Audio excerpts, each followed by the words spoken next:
Short সার্কিটের মাধ্যমে আগুন লাগতে পারে। খারাপ তারে সাধারণত অ্যালুমিনিয়াম মেশানো হয়, যার কারণে এটার রং হয় ফিকে। একটা কথা আছে, জানার কোনো শেষ নেই, জানার চেষ্টা তাই চালিয়ে যেতে চাই। কথাটা আমি বিশ্বাস করি, বিশ্বাস করে সুপারস্টারও। তাই শুরু হচ্ছে সুপারস্টার ইলেকট্রিকের খুঁটিনাটি, যেখানে আমরা জানবো ইলেকট্রিকের সেসব তথ্য যা আমাদের জীবনকে আরো সহজ এবং নিরাপদ করে তুলবে। আজকে আমরা আলোচনা করব খারাপ মানের বৈদ্যুতিক তার ব্যবহার করলে কি কি ঝুঁকি আছে এবং ভালো ও খারাপ মানের বৈদ্যুতিক তার কিভাবেই বা চিনব।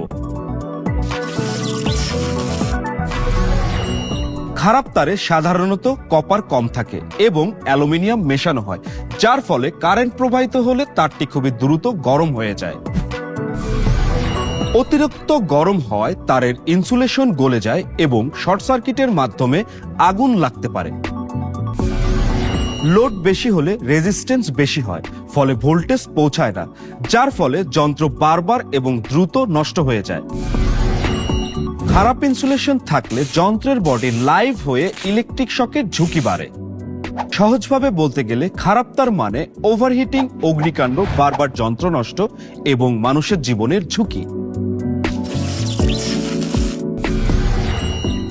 ভালো তারে সাধারণত খাঁটি কপার ব্যবহার করা হয়, যার কারণে এটার রং হয় উজ্জ্বল এবং লালচে, এবং খারাপ তারে সাধারণত অ্যালুমিনিয়াম মেশানো হয়, যার কারণে এটার রং হয় ফিকে। একই সাইজ লেখা থাকলেও খারাপ তারের কপার আসলে চিকন থাকে। 1.5 RM লেখা থাকলেও তারের কন্ডাক্টর কম থাকে।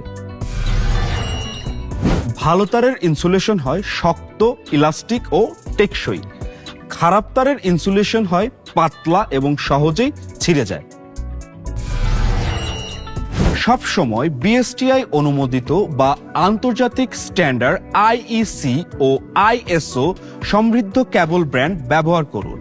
লোকাল ও নকল তার এড়িয়ে চলুন। সহজভাবে বলতে গেলে ভালো তার চিনবেন খাঁটি কপার, মোটা কন্ডাক্টর, শক্ত ইনসুলেশন, ব্র্যান্ডেড ও স্ট্যান্ডার্ড মার্ক দেখে। তাহলে বন্ধুরা, উত্তর একেবারে পরিষ্কার। খারাপ তার ব্যবহার মানে হলো প্রতিদিনই অগ্নিকাণ্ডের দুর্ঘটনার ঝুঁকি থাকা, আর ভালো তার ব্যবহার মানে হলো বাড়িতে দীর্ঘমেয়াদী নিরাপত্তার বিনিয়োগ। তাই বাড়ি সবসময় স্ট্যান্ডার্ড ভালো মানের কপার তার ব্যবহার করুন। ভিডিওটি তথ্যবহুল মনে হলে লাইক, কমেন্ট, শেয়ার করে সুপারস্টারের সাথেই থাকুন। দেখা হচ্ছে নেক্সট এপিসোডে।